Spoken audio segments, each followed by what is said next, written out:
Then I went to technical services, where I was in charge of finding documents that you don't find in libraries, like where you put explosives on a bridge. Where's the best place to put an explosive on a bridge, and what kind of explosive do you have to get that goes underwater without it, destroying its effectiveness.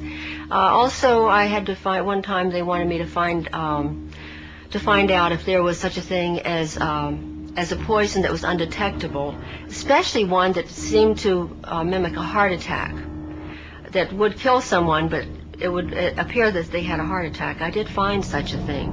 Does this pistol fire the dart? Yes, it does, Mr. Chairman, and a special one was developed which potentially would be able to enter the target without perception. The poison was frozen into some sort of dart, and then it was shot at very high speed into the person, so when it reached the person, it would melt inside them, and the only thing would be like one little tiny red dot on their body, which was hard to detect. There wouldn't be a needle left or anything like that in the person. But also the toxin itself would not appear in the autopsy? Yes, so that there was no way of perceiving that the target was him.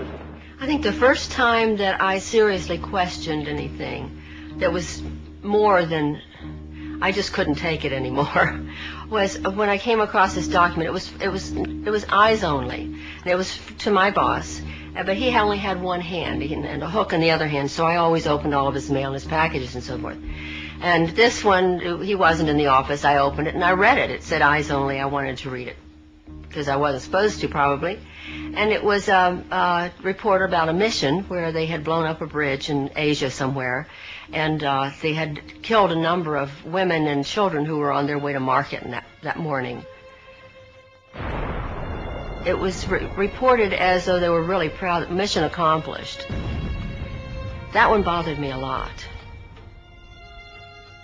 When my boss came in, I gave him his mail and I mentioned this, and I said, "This is wrong.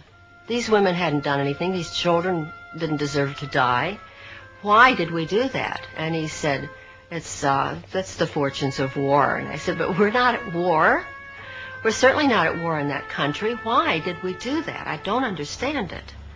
And he said, "Well, you're very young. When you get older, you'll understand those things."